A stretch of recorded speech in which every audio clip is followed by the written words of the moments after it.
What wedges should I play? It sounds like the easiest question in the world to answer, but with so many different wedges out there on the market today from manufacturers like Titleist and TaylorMade, Ping and Callaway and Mizuno, Wilson, from Cleveland, all these different options. Plus you have to consider all the different things like loft, like bounce, like sole grind configurations, like gapping. How are you supposed to figure out what wedges you should be playing? The first thing you need to do before you decide exactly what wedges you're going to play is you need to be really honest about what kind of player you are.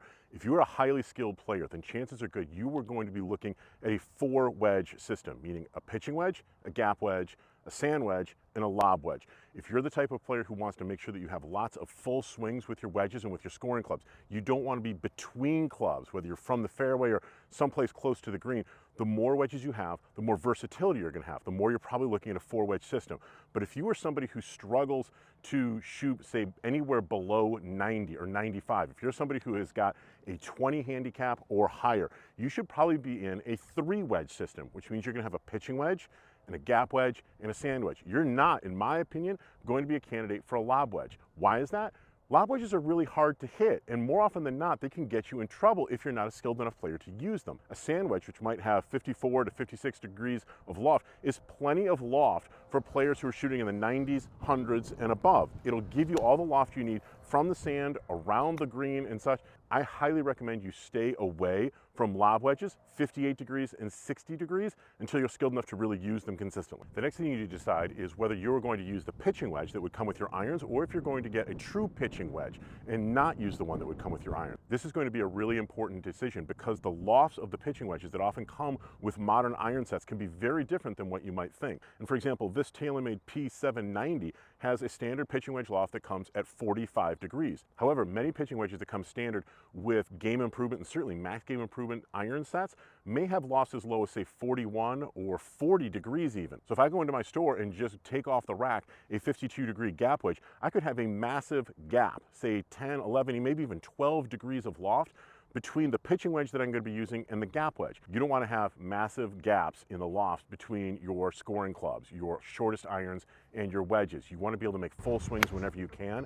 Having a 10-degree gap loft between your pitching wedge and your gap wedge is a recipe for disaster. So if you're going to be somebody who wants to go with a true pitching wedge, then you need to take a look at your 9-iron. Find out exactly how much loft your 9-iron has, and then make your purchases accordingly when it comes to a pitching wedge, gap wedge, and so on. Once you know the number of wedges you're going to have in your bag and what the lofts of those wedges are going to be, the next thing to think about is bounce. Now, a lot of people get confused when it comes to bounce because bounce is actually used to describe 2 different things.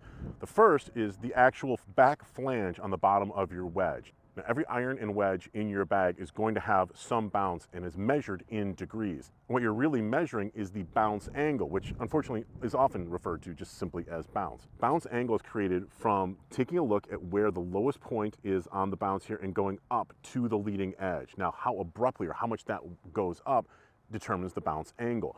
A high bounce wedge is going to have about, say, 12 to 14 degrees of bounce, and that's going to make it really good in sand and in thick rough because that bounce is going to act almost like a rudder and keep the leading edge up so the wedge isn't going to dig into the sand. It's going to be really helpful. A low bounce wedge might have, say, between 4 and 6 degrees of bounce, and that's going to be really good when you're playing on especially firm turf, link-style golf courses, or in bunkers where there is almost no sand or perhaps very, very wet sand, because a high bounce wedge, when it hits firm turf, it actually might strike it and bounce up, skip, and that will cause the leading edge to go into the ball and you're going to blade it. I think for most recreational golfers, it's a really good idea to have one high bounce option and one low bounce option in your set. That way, no matter where you are on the golf course, you'll have an option you can play. The final thing to think about when it comes to wedges is going to be sole grind and sole configuration. Now, when you're talking about pitching wedges and gap wedges, those are going to have a relatively straight sole grind because, again, they're a continuation of your iron set. You can almost think about a pitching wedge as being a 10-iron and a gap wedge as being an 11-iron. And back in the day, many different sets did come with, for example, a 10-iron. But once you get into the sand wedge and the lob wedge, when you're going to be opening up the faces to be able to hit different shots, having a little bit of a different sole grind configuration can really be helpful. So what are some things you want to look for? Wedges that have a little bit of material ground out of the heel section oftentimes make it easier for players to play delicate shots both from the bunker as well as from the fairway and the rough, because you can open up the face, exposing more of the loft, creating a higher amount of loft, but still get the leading edge underneath the golf ball. If you get that material were still in the heel, it's going to elevate the leading edge and it's going to make it more difficult to hit a high shot with a lot of loft. Also, by taking out material in the toe section, it's going to, again, add more versatility. Exactly what kind of sole grind and sole configuration you're going to need is going to vary on what shots you play most often. So at this point, I want to talk to you really quick about rust. A lot of players may be under the impression that a rusty wedge will create more friction and therefore more spin. That's not the case. There's nothing about rust that adds spin. Rust can make wedges look really cool. Rust can help to reduce glare on sunny days when you're both playing shots from the rough and certainly from bunkers, because that rust will disperse the light.